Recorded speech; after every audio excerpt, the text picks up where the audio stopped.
Hello students of class 11, how are you all?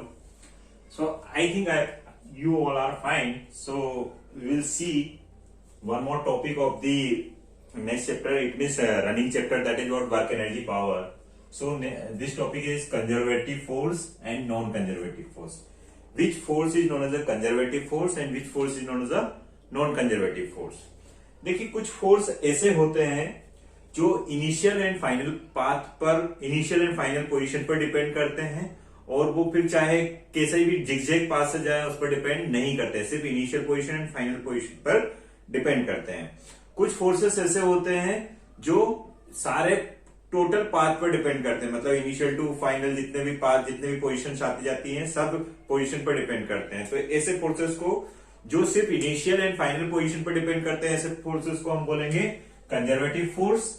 और जो total path पर depend करते हैं, मतलब A to B, B to C, C to D, इस टाइप से जो टोटल पर डिपेंड करते हैं, ऐसे फोर्स को बोलते हैं नॉन कंजर्वेटिव फोर्स। देख लेते हैं, थोड़ा सा शॉर्ट में देख लेते हैं। देखिए कंजर्वेटिव फोर्स क्या है। If the work done by the force in displacing an object depends only on the initial and final positions of the object and not on the nature. समझ में आ रहा है बच्चों? मतलब सिर्फ इनिशियल एंड फाइनल पोजीशन पर depend करता है, ना कि nature of the path followed between the initial and final position. कि कौन किस टाइप का नेचर है पाथ का, उस पर डिपेंड नहीं करता है। चाहे वो जिगजैग हो, इस टाइप से जिगजैग हो, चाहे कैसे भी हो, उसको तो सिर्फ ये initial point and final point से मीनिंग है यहाँ पर। Is this clear to everybody? Example अगर हम इसके देखें तो ग्रेविटेशनल फोर्स, देखिए हाइट की अगर मैं ऑब्जेक्ट के वर्क डन की बात करूंगा तो मैं ऑब्जेक्ट को ऐसे ऐसे ऐसे ऐसे ले जाऊं तो मुझे उससे कोई फर्क नहीं पड़ता। इनिशियल पोजीशन देखना होगा और फाइनल होगा, और उनके बिटवीन जो स्मॉल डिस्टेंस होगी जिसको हम डिस्प्लेसमेंट बोल रहे हैं, बस उस पर डिपेंड, मतलब वही होगा। चाहे जिगजैग से ले जाए आप, तब भी इनिशियल एंड फाइनल पोजीशन को ही देखेंगे। तो समझ में आ गया होगा बच्चों। चाहे ग्रेविटेशनल फोर्स की बात करें, मैग्नेटिक फोर्स की बात करें, इलेक्ट्रोस्टैटिक फोर्स की बात करें, ये सब कंजर्वेटिव फोर्स होते हैं जिसमें वर्क डन सिर्फ इनिशियल एंड फाइनल पोजीशन पर डिपेंड करता है, ना कि अदर थिंग पर। इसका भी देख लेते हैं। If work done by a force in displacing an object from one position to another depends upon the path which is followed from initial to final. It means what? ये initial है, ये final है, ये middle point है, other point से भी। Suppose object is moving in this manner, this manner, in this manner. अगर object को ऐसा मूव किया, ये इनिशियल था, ये फाइनल था, लेकिन इसके बिटवीन भी हमारा क्या आ रहा है, ए एंड बी, तो ये किस पर डिपेंड करेगा? आई टू ए पर डिपेंड करेगा, ए टू बी पर डिपेंड करेगा, बी टू एफ पर डिपेंड करेगा। और कंजर्वेटिव में क्या हो रहा था बच्चों? इनिशियल ये पाथ पर गए थे, ये पाथ पर गए थे, ये पाथ पर गए थे, कोई फर्क नहीं पड़ेगा। ये it's depend on initial and final. ये फाइनल है और ये इनिशियल है, मतलब like this. It is clear बच्चों? तो conservative and non conservative clear हो गया। Example of non conservative forces, friction, viscous, है ना, ये सारे फोर्सेस कैसे होते हैं? Non conservative force. अब हम वर्क डन के थोड़ा नेचर के बारे में समझ लेते हैं कि work done by conservative forces and work done by non conservative forces. Okay, ये work done by conservative forces किस पर डिपेंड करेंगे? फिर से ध्यान दीजिए। Depends on final and initial position of object, मतलब पहले ऑब्जेक्ट कहां था और लास्ट में ऑब्जेक्ट कहां है, मींस फाइनली ऑब्जेक्ट कहां है। तो ये सिर्फ initial position and final position पर ही डिपेंड करता है वर्क डन।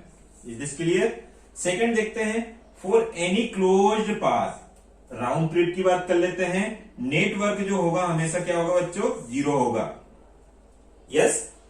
थर्ड पॉइंट इसी का देखते हैं, किसका? कंजर्वेटिव का। Doesn't depend nature of the path followed by object from initial position to final position. मतलब इस टाइप का नेचर हो तब भी वही वर्क डन होगा, इस टाइप का नेचर हो तब भी वही वर्क डन होगा। Is this clear? तो अब ये non conservative work done by non conservative force की बात करें तो depends on initial and final points, it depends on all positions. Is this clear बच्चों? All position, initial and final ही नहीं, सारी पोजीशन पर डिपेंड करेगा। इट मीन्स इस पर भी, इस पर भी, इस पर भी, इस पर भी, इस पर, सारे पोजीशन पर। सेकंड देखते हैं। Work done for any closed path, work done will not be equal to zero. Work done इसमें नॉट इक्वल टू जीरो होगा। ओके बच्चों, थर्ड देखते हैं, doesn't depend nature of the path followed by object. Nature पर depend नहीं कर रहा था, ये डिपेंड करेगा। Depends on nature of the path. Friction का एक एग्जांपल ले लेते हैं। Depends on the nature of the path. Friction अगर रफ सरफेस होगा या किस टाइप का सरफेस अगर चेंज हो जाए, रफ हो, बहुत ज्यादा रफ हो, तो उसमें डिफरेंस आ जाता है। तो एक छोटा सा टॉपिक था conservative and non conservative force से related. So I hope you understood conservative forces and non conservative forces and work done by conservative forces and non conservative forces. These all things are some important things related to this thing, and I explained this in the form of differences. So thank you for watching this video.